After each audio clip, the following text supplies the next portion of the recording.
বিচাৰি পাবা মনৰ মানুহ জ্বলালে চাকি গছি তিনিচুকীয়াৰ টিলিঙা মন্দিৰ ঠাই নাম হ'ল বৰদুবি বিচাৰি পাবা মনৰ মানুহ জ্বলালে চাকি গছি জানৈ দূৰ দূৰণিৰ ডেকা জীয়ৰীয়া হেনো যোৰা পাতি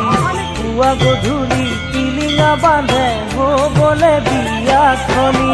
দূৰ দূৰণিৰ ডেকা জীয়ৰীয়া হেনো যোৰা পাতি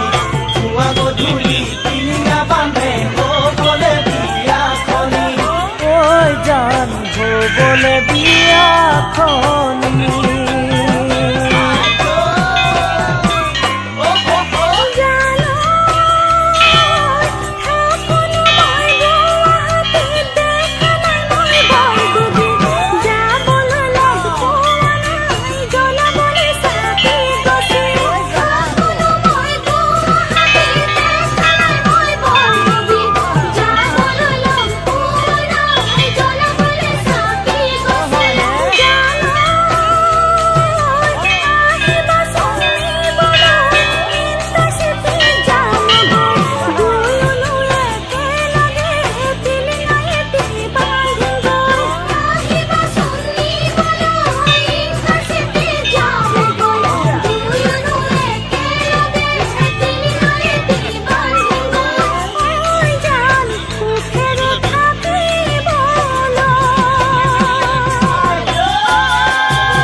জানৈ নাপাছুটি চাকৰিৰ তোমাক আনিবলে ঠিকনাটি লিখি পঠাম আহিবাচোন অকলে নাপাছুটি চাকৰিৰ তোমাক আনিবলে ঠিকনাটি লিখি পঠাম আহিবাচোন অকলে জানৈ ডাকঘৰ হ'ল হুগৰি যান নিচে কাষতে দুলীয়া যান ৰাতিৰ বাছত আহিলে পাবাগৈ মন্দিৰৰ থান ডাকঘৰ হ'ল হুগৰি যান নিচে কাষতে দুলীয়া যান ৰাতিৰ বাছত আহিলে পাবাগৈ মন্দিৰৰ থান ঐ জান পাবাগৈ মন্দিৰৰ থান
বিচাৰি পাবা মনৰ মানুহ জ্বলালে চাকি গছি তিনিচুকীয়াৰ টিলিঙা মন্দিৰ ঠাইৰ নাম হ'ল বৰডুবি বিচাৰি পাবা